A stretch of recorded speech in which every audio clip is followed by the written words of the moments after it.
Hi, good morning to all. Now we are going to look at another topic as the process of perception, which means now the sequence of the psychological steps that a person uses to organize and interpret information from the outside world. It's called the process of perception. It has many steps now. The first one is the selectivity or the selection of our perception. Then perception, perceptual organization, and then perceptual interpretation. Under selection, we need to look at the exposure and attention. Under the interpretation, we need to look at the categorization and the inference. Inference means presumption. It compromises a number of sub-processes. The main process have so many sub-processes. The first one, perceptual selectivity. It is the selection of certain stimuli from the environment and rejecting the others. Here is stimuli means anything that evokes a specific functional reaction in our organ. It's called the stimuli. So we need to select certain stimuli from the environment, and the unnecessary we have to reject. It depicts our values, beliefs, and the needs. It depends on our beliefs, important, and our psychological factors depend on the selection. If an individual is not skilled for this, then he will be incompetent in processing the information as well. If we don't select it properly then the perceptual information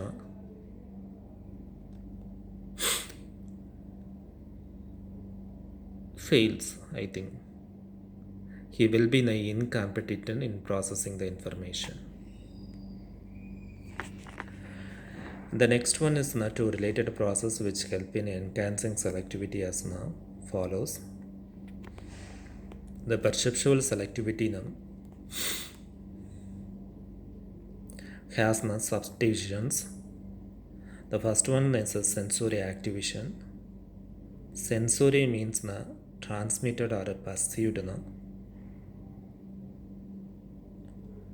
through our senses. It states that there are any certain types of stimuli which activate our senses while others which are not loud, bright, or strong might go unnoticed. Certain stimuli we can activate in our senses, some not, we cannot notice. The sensory adaptation, it means people tend to adapt themselves to the environment with which they are in regular contact. We need to adapt certain stimuli through our environment. It will be adapted automatically when we see the objects. Stimuli which are left behind compete to gain focus. Certain internal as well as external factors play an important role in stimuli selection. If we look at the environmental factors through which we have to select the stimuli. The next process is perceptual organization. Once the stimulus is received, a number of activities occur in the perceptual process. After receiving stimulus, a number of activities occurs in our organization, in our organ. Perceptual organization relies on these activities. A person generally does not observe the amount of light, sound or color inked to any event, but he certainly observes an organized pattern, stimuli or object attached to it. Especially the red color. If we see a red color vehicle passes, we suddenly look at the vehicle because the color of the vehicle stimulates us. The following factors affect perceptual organization.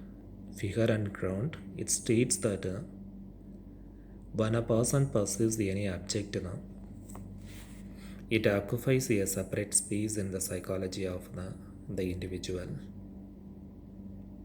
Especially larger size of the object, it suddenly recollects and then stimulates our sense. The next one is perceptual grouping. By grouping, the individual stimuli can be divided into the significant samples.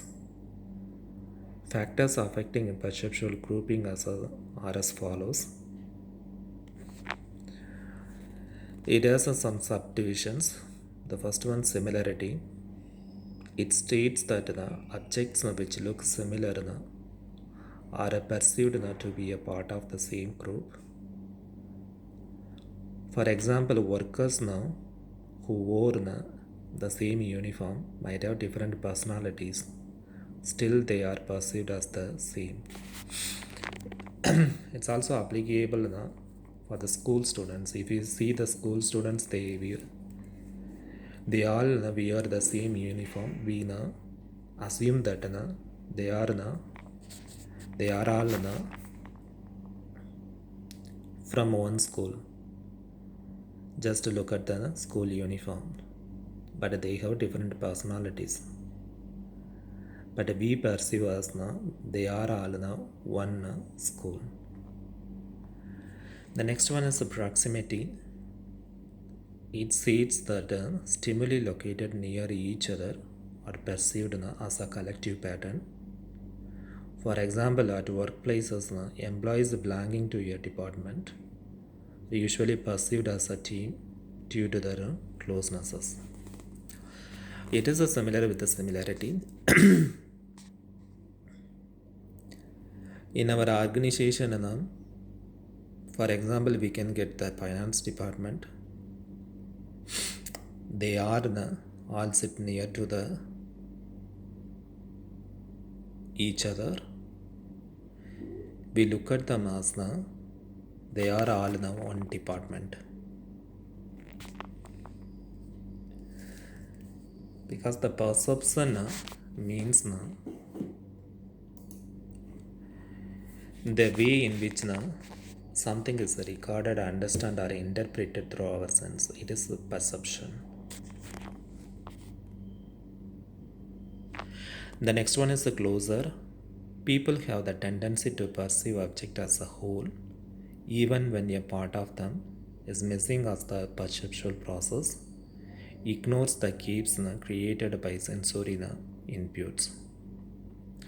For example, while working on a project, manager perceives that the entire team has agreed to it completely.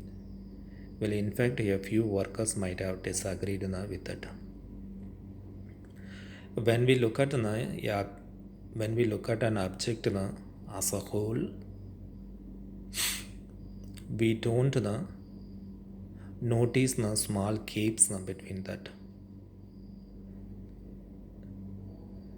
because we are we will look at that as a whole. So we ignores the small caves in between that. The next one is the continuity. It states that a person may tend to observe consistent arrangement of lines rather than perceiving it as an individual activity. It might result into a monotonous thinking.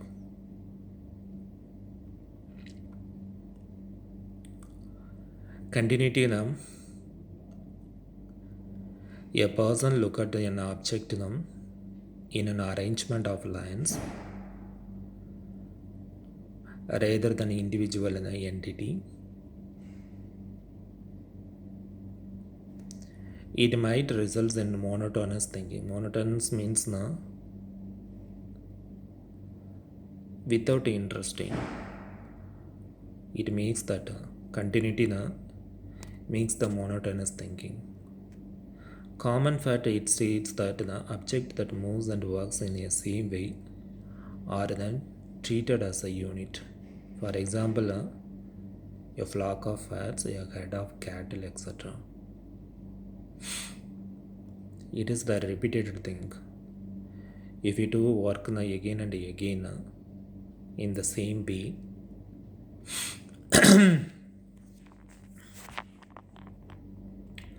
we believe that it will happen.